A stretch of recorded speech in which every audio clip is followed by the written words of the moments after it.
থাকে সেগুলিকে আপনারা নিজেরা নাহলে পুলিশকে খবর দিবেন যে এই জিনিসটা বস্তুটা বুঝতে পারতেছি না এটা কি। কথা বুঝছেন? কারণ বদমাইশরা বহুত কিছু বদমাইশি করতে পারে, ও একটাই করবে, কিন্তু আমাদের 10টা প্রোটেকশন নিয়ে থাকতে হবে।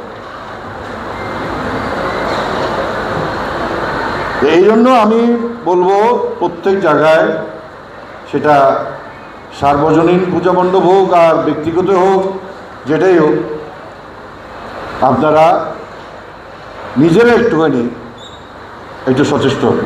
পুলিশ অবশ্যই সাহায্য করবে, সব জায়গাতেই পুলিশ থাকবে, আনসার থাকবে, হ্যাঁ, ইয়েতে। তারপরে আপনারা নিজেরা একটু সচেষ্ট থাকবেন যাতে সুন্দরভাবে। আমরা বাংলাদেশ জাতীয়তাবাদী দলের পক্ষ থেকে আমরা প্রত্যেক ইউনিয়নে নেতৃবৃন্দের কোঅর্ডিনেশন কমিটি করে দিয়েছি, কিন্তু আমরা তো নিরাপত্তা দিতে পারবো না। হ্যাঁ, আমরা যে জায়গায় গিয়ে দেখতে পারি আপনাদের কোনো সমস্যা হলে সেটা যদি কোনো হয় সেটা সমাধানে আমরা সাহায্য করব, কিন্তু নিরাপত্তাটা কিন্তু আপনাদের উপরে বর্তায়।